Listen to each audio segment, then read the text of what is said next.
નમસ્તે, સુપ્રભાતમ.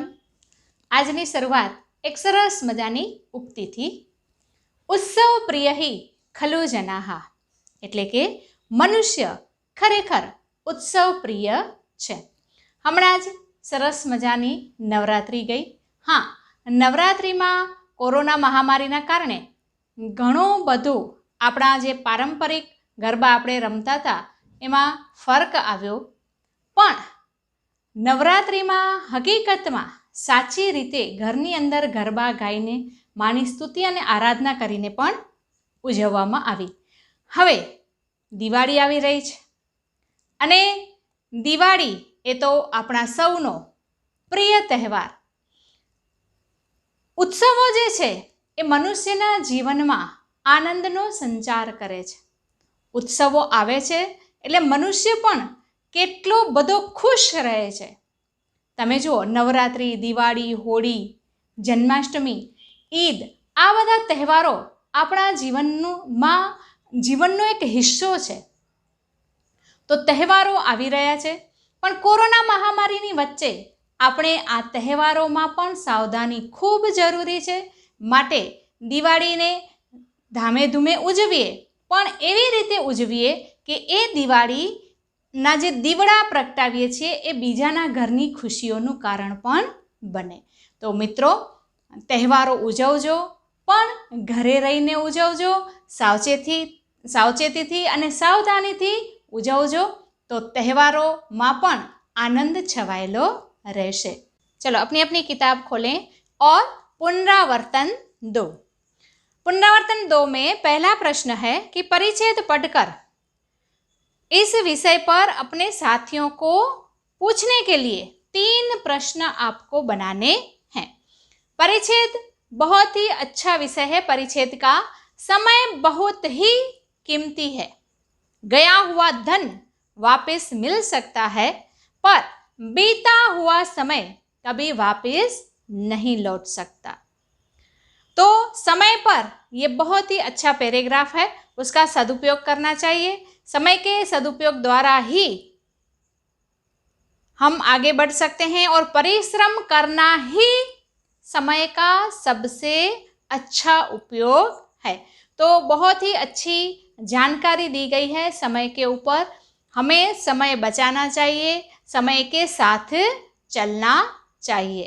दूसरा प्रश्न है कि नीचे दिए गए शब्दों में से संज्ञा, सर्वनाम और विशेषण पहचान कर आपको उसका वर्गीकरण करना है.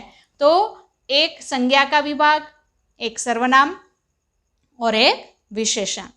फिर उनके वाक्य प्रयोग आपको बनाने हैं.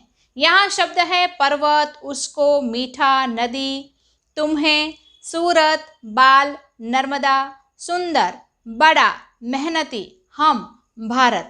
तो इन शब्दों पर से आपको पता चल ही गया होगा कि जैसे पर्वत शब्द है तो वो संज्ञा है, उसको है तो वो सर्वनाम है, सुंदर है तो वो विशेषण है.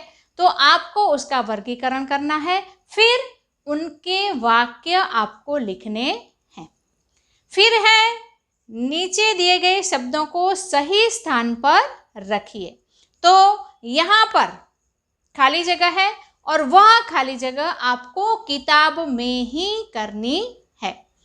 समझ गए आप अच्छी तरह से? यहाँ जो खाली जगह दी गई है वह आपको किताब में ही करनी है. फिर पीछे जो हैं वो मौखिक प्रश्न है, उनके जवाब आपको लिखने हैं. जैसे पहला प्रश्न है कि आपको आपके घर में सबसे ज़्यादा कौन अच्छा लगता है. तो उनका जवाब आपको लिखना है, कारण सहित लिखना है कि यदि मम्मी अच्छी लगती है तो क्यों अच्छी लगती है, पापा अच्छे लगते हैं तो क्यों अच्छे लगते हैं, दादा दादी अच्छे लगते हैं तो क्यों अच्छे लगते हैं, या भाई बहन. बरोबर. फिर आपके गांव शहर के बारे में 8-10 वाक्य आपको लिखने हैं. आप गांव के बारे में लिखना चाहें तो गांव के बारे में लिख सकते हैं, शहर के बारे में लिखना चाहें तो शहर के बारे में लिख सकते हैं. फिर आपको मनपसंद जो कोई फिल्म है, अच्छी फिल्म के बारे में आप कहानी आपको संक्षेप में मौखिक बतानी है। फिर है यदि सूरज न निकले तो क्या होगा। सोचो, यदि सूरज ही ना निकले तो हमारा जीवन कैसे चल सकता है। तो इसके ऊपर लिखना है कि यदि सूरज ना निकले तो हमारा जीवन शक्य है? बिल्कुल नहीं, सूरज के बिना हमारा जीवन शक्य नहीं है। तो यदि सूरज ना निकले तो क्या होगा, वह आपको लिखना है। फिर है यदि आप गांव के सरपंच होते, यदि आप गांव के सरपंच होते तो आप क्या क्या करते, वह आपको लिखना है।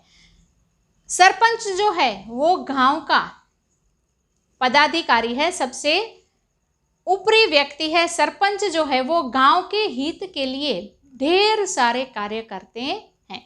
तो आप यदि सरपंच है तो आप क्या करेंगे, वह लिखना है। तो पुनरावर्तन 2 आपने अच्छी तरह से समझ लिया होगा। आपको अपनी नोट में यह लिखना है। धन्यवाद, फिर मिलेंगे।